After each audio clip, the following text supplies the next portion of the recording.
hot. Ouch. Live from New York. It's the show that got extra anchovies on their salad like some kind of movie villain. Good God. It's first things first. Today, Broncos and Chiefs tonight. The last time Denver beat the Chiefs, we were 3 weeks away from the release of Hotline Bling. We were living in a Hotline Blingless world. Can you imagine? September 2015. Here's an interesting tidbit from James Palmer. Patrick Mahomes has never faced the last-ranked scoring defense in his career. Never. No. He will for the first time. He wrote that yesterday. Tonight. Broncos this season, last in everything, so not great. He's currently number one in the MVP race, but outside that Bears game, I don't think they even had a defensive coordinator, but this is even worse somehow.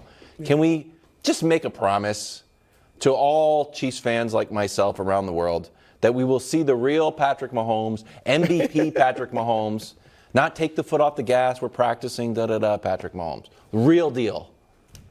This is why Mahomes sits atop Mahomes Mountain. Why?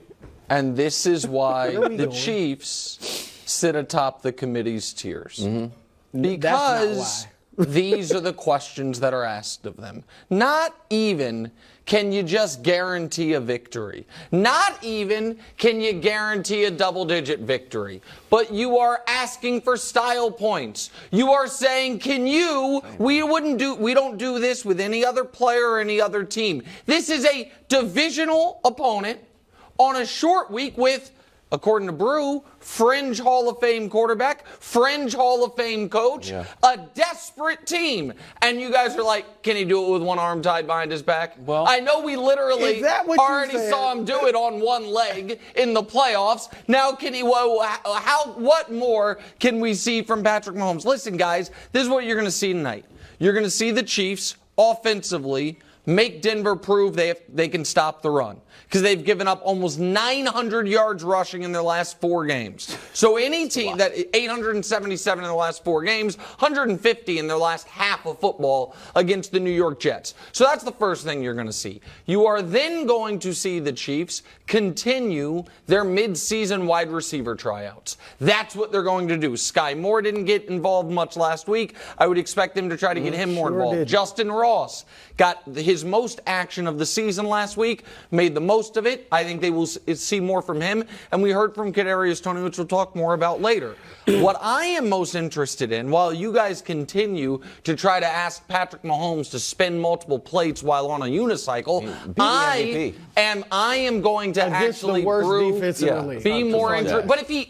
But when he's great against a bad defense, you literally come on and be like, well, here's his numbers aside from that game. So even if he's great today, you will just give this game the Bears treatment. I want to see something. And you'll say it doesn't count. But you saw it against the Bears, and you have since said that game didn't count. So as I was saying, Brew, what I am more interested actually in is the defense. The Chiefs' defense has not allowed more than 20 points all year, but they have allowed 20 exactly in consecutive games. And I don't think they want to do that. So I want to see if the defense totally shuts down the Broncos' offense, which has been... It's a top 10 scoring offense. Yeah, that's right. And I don't really, that doesn't fit the eye test, but it is true. Yes. So I want to see that. I'm not worried about Mahomes. I'm not worried about the long way to say no. Well, what was the question? Yeah, expect an MVP caliber performance. Yeah, said no. I'm gonna give you the real. All right. Thank you. Yeah, he did say no. Every time, unlike some people on this panel, not you, but some people, every time I see Patrick Mahomes, I expect an MVP type performance. I expect him to throw for 300-plus yards. I expect him to throw for 3 or 4 touchdowns, or I expect a late rally comeback to win. I don't want to see that. Now, it doesn't happen every time, but he's so great, that's what I expect. He hadn't done it much this year, but tonight, Nick, I think it begins because the defense they are facing is abysmal. And that's an insult to abysmal. What does that even? That means they're worse than abysmal. We understand what it means. All right. Well, I didn't know, so I had to explain to it. Here are look at what the quarterbacks that they faced. First of all, just look at the quarterbacks. Well, Jimmy G, Sam Howell, Tua. Okay, Tua's legit. Justin Fields and Zach Wilson. Not exactly a murderer's row of quarterbacks, and yet 4 of them have been way over 100 in passer rating. You see the touchdowns, 2, 4, 4. And those 4 have had their best games of the season as far as passer rating against Denver. Zach Wilson, he's Zach Wilson. I mean, that's his second best game of the year for him. Yeah. I mean, this defense is atrocious. True. And so that is what we're looking at. Patrick Mahomes should go out here and have a field day. Look, he's going to get busy tonight. All right. Hope so. Can I tell you something? I expect. You know, I'm not much of a shark, a whale in the casino. It's not a big betting guy. Bet literally $2 a game. It's still something. I do have skin in the game. Yeah. But my friends at Action Network, so I really went there. Oh yeah, Chad Millman. That's your buddy. Shout out to Chad. I worked with Chad. We all know ESPN Chad. Mahomes is just 14-20-1 against the spread. Wait, say that again? He's 14-20-1. Okay. When the spread is more than a touchdown. So he's been a touchdown favorite 35 times in his 99 Well, he's won 14. career He's games. 14-20-1 according to my friends at the Action Network. Yeah, but this is not good, and here's why: cruise control. You got a car, you get cruise control. You know what that means? You're not driving fast. Chiefs this season, first half out here cooking. Yeah. Second half, they press the button on cruise control. Exactly. And that's what my grandparents did. They would drive from Florida to Connecticut to see us. And it doesn't. They're not paying attention too much. Yeah, exactly. Get in the right-hand lane. Go 55 early the whole in way. games, whether it's drive 34-0 on the Bears or 17-0 on the Jets, they get out early. Or in the Vikings game, it took them a second. So instead, just the very beginning of the second half, they get back-to-back quick touchdowns, go up 14, and then they start coasting. Yeah, then that's not good. Why? Why? Tell me why. Since you made that whole point. Because you are a Kadarius Toney bobble away from losing the game. And you say, show me when it happened. And I was like, well, it happened week 1. No, that is wild. Weird things happen. You open up the window for the weird to come in. That is not what happened week 1. Week 1, they didn't get up big, let their foot off the gas, and even get worse. big. They just got beat. No, they got beat week 1 because they couldn't catch. No, I mean, that is correct. Against a good team, I think they were ready, and the receivers betrayed Mahomes in a way on the field, I should say, and they lost. But that is I refuse to engage in this. The Chiefs taking the foot off the gas is a bad thing until, and you've had 24 hours since I last asked for it, you show me the time it bit them. You show me the time. Now, the last time they had a big lead and they lost a game. You're a Chiefs fan? Yeah, I'm an objective Chiefs fan. Beloved. And I'll answer it for you, actually, to a degree, but it wasn't taking their foot off the gas. The last time they had a huge lead and then blew it was the AFC title game against the Bengals. But that was not an instance of them taking their foot off the gas. That was an instance of Mahomes having the worst half of football of his life. In fairness to Wildes, I don't think he means they should get out to a big lead and then they'll blow it. He just means they should blow this team out, period. Yes, Tua style. Well, no matter how it looks, you better blow them out. The Dolphins. Why? Why? Because the Dolphins dropped 70 on So them. what? So are they going to drop in the BCS rankings? What is? I don't understand. This is our version, not in our version. This is not why the Tiers. the You know they never Chiefs drop it. They might lose and not judged drop. by a different standard, as I've told you. By the way, Wild, another beautiful flower today. I'm sorry it took me 10 minutes to notice it, but I love it. Go ahead. Great too. Yeah. Kadarius Toney, best of times, worst of times. Caught a touchdown in the Super Bowl. Then had a brutal drop at game 1 against the Lions that cost him the game. Since then, 4 games, 13 catches, 82 yards. Yeah. I told Coach, I told Pat, I told all the guys, that's on me at the end of the day. You all count on me and rely on me to make certain plays, and I've got to be there to do that. There isn't really an excuse, so solid accountability It's a great answer there. for a guy who hasn't always given the best answers. It's fantastic. At the same time, nothing's happening on the field. So are you worried about the Chiefs' lack of a number 1 pass catcher outside of Kelce? Number 1? No, I'm not worried about their lack of a number 1 receiver. I'm worried about their lack of a number 2 receiver. They don't have a number 1 or number 2 receiver. All right, Nick, it's a problem. Why? Because they lead the league in drop passes with 14. Right. But Kadarius Toney, as much as his fingers are made of butter, he hasn't even lead the team in drops. It's Rashee Rice with 4, and Toney's got 3. Like, these guys Look, your best receiver. More practice. Your best receiver, Justin Watson, is that? He went to Penn. Penn's a great school. My daughter's there, but my daughter went there. She graduated from there. She's a psychologist, not a wide receiver. Penn is not known for creating great wide receivers, and that's what you're banking on. And Kelce, we know how great he is, but at 34,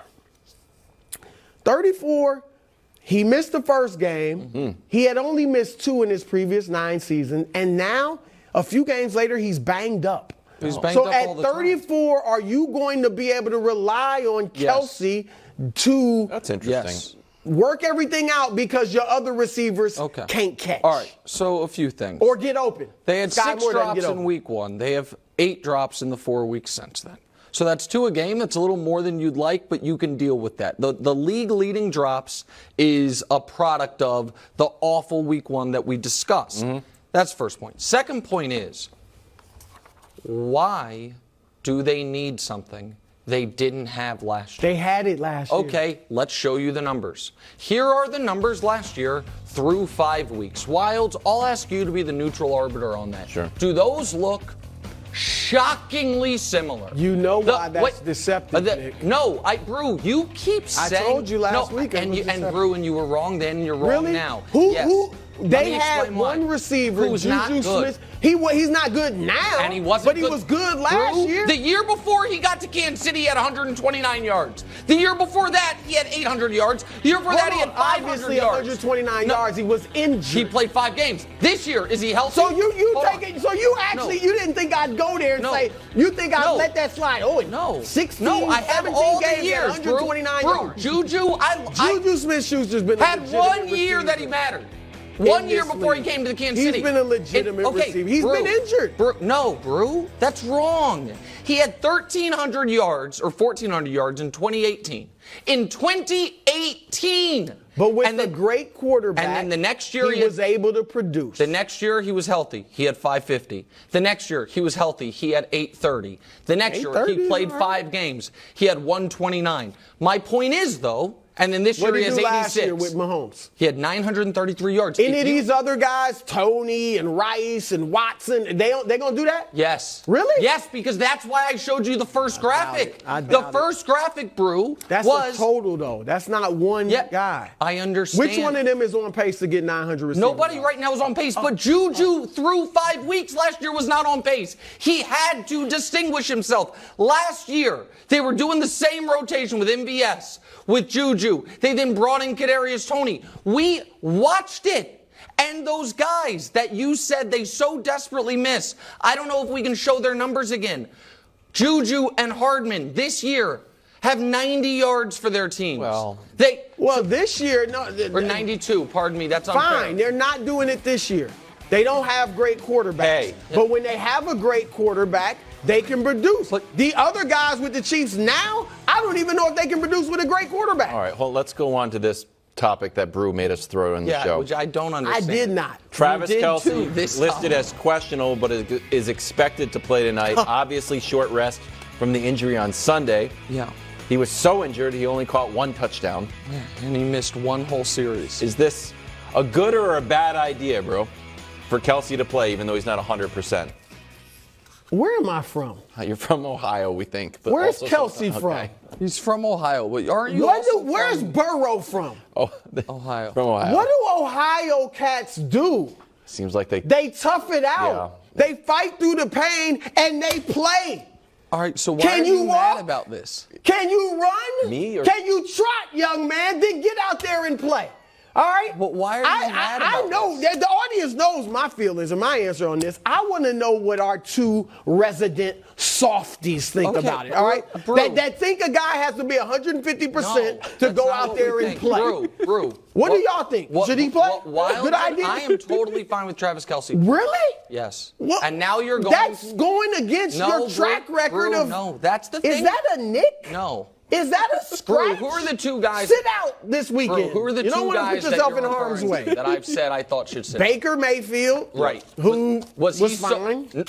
No, he was able to play every game. No. His job That didn't cost him his job. They thought Deshaun Watson would be better, who had been much better. And now Baker's on the road to recovery, as we'll talk about. Years later, Brew, because I was of the belief that Baker. Joe Burrow's the other one. You asked. I understand what I asked. How Burrow looked last week, and how did he look every week before? Brew?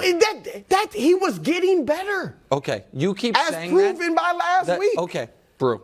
I do not believe it is in conflict to say that quarterbacks who previously had been good in Baker's case, excellent in Burrow's case, who suffered injuries in Baker's case to their throwing arm, in Burrow's case to his plant leg, who then come back or don't even miss time and look nothing like themselves, are a different standard than a player who turns his ankle. These are not in conflict. One of those big, bruisers from the other team could step on his ankle and hurt him. I understand, Brew. You want to put him in harm's way like that? Football players play through pain all the time. That is different. Sounds like something I've said. Yes, but that is very correct. And if Kelce, I'll tell you this much: if Kelce for the next month comes out and looks like the worst tight end in the NFL, then you know what I'll think? He probably should sit. No, you work through it. Just because you can't be excellent every night doesn't mean you sit down. I bet he has limited snaps. Support your team. Of course he'll have limited snaps. Yeah, there we go. He had limited snaps when he came back. He had limited snaps. So a little bit in the middle. Finally, Broncos trying to avoid the worst start in franchise history. Payton and Russ also trying to break that streak of 15 consecutive losses to the Chiefs. If the Broncos lose tonight, this is the worst start through 6 games. Goes all the way back through 1964. I was only 5 years old. So what happens if the Broncos lose tonight? We'll start with you, Nick. I'm going to have to do something I've never done in my whole life. I'm going to have to start rooting for the Broncos certain weeks. Oh. They lose tonight, they're on Caleb Williams' watch. And I will start to get nervous about that. Oh. So they have right now the 5th best odds to have the worst record in football. The New England Patriots, by the way, have the 6th best odds. Let's go. The other 4 teams are NFC teams. The other thing that we will have to discuss after they lose tonight is who Russell Wilson's going to play for next year. Because Brew, let me ask you this: you keep squinting. They're not benching Russell. Brew, I didn't say they're benching him. I know you disagree with me on that. I'm asking you, if they fall to 1-5, if the season is dead on arrival, are they going to then sign up for newly guaranteed $37 million for Russell Wilson, which they will have to do the 5th day of this offseason? Of course not. How much will they have to pay to let him go? Well, here's the problem.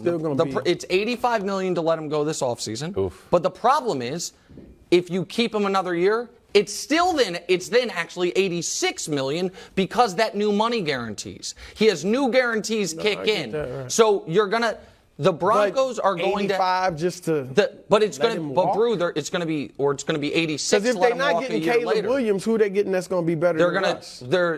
It's not necessarily about the player immediately next year being better than Russ. It's about being able to turn the page and start anew. Do you think there's a real chance Russell Wilson is the quarterback for the Broncos next year? I think it should be up in the air. Russell Wilson is not their problem. I'm not saying he's playing like Josh Allen or an MVP candidate, but he's playing good, solid football. You're scoring 24 points a game. That's 10th in the league. If the defense had not degenerated from top 10 to worst in the league, they would be in the playoff hunt right now. Okay. So I think what would happen is a coaching change at defensive coordinator. It's not Jerry Jeudy's fault they're like this. Yet he's on the trade block. It's not. Go ahead, Wildes. He is? Sorry. Yeah, Jerry Jeudy's on the trade block. That was reported earlier today. Where do you go to school? Alabama. Who was his quarterback? Mac Jones. Oh! Look at this, bro. Y'all set this up. No, I didn't actually know he was going to do this. Had to know something was coming. Ooh, Jerry Jeudy and Mac Jones. Okay, you know what it reminds me of? National champions. Oh, Jamar Chase and Joe Burrow. I don't know. Undefeated. Right. The Patriots aren't buyers. They're sellers. But, Brew, do you understand what I'm saying there? Which is, it wasn't Randy Gregory's fault they're terrible. It's not Jerry Jeudy's fault they're terrible. And, they are going to strip it down to the studs. And what that means for Russ, maybe he won't be benched. I think he could be benched during this game. Wow. If it is a blowout, I think we'll see Stidham during the game. And if that happens, then the question, then Sean Payton will be non-committal after the game about who their starter is going to be in 10 days. When it's that bad, everybody's in flux, especially a quarterback that you're moving on from after this season. Brock Purdy next. Thanks for watching. Subscribe here to get more from the show and to check out clips from other shows on FS1.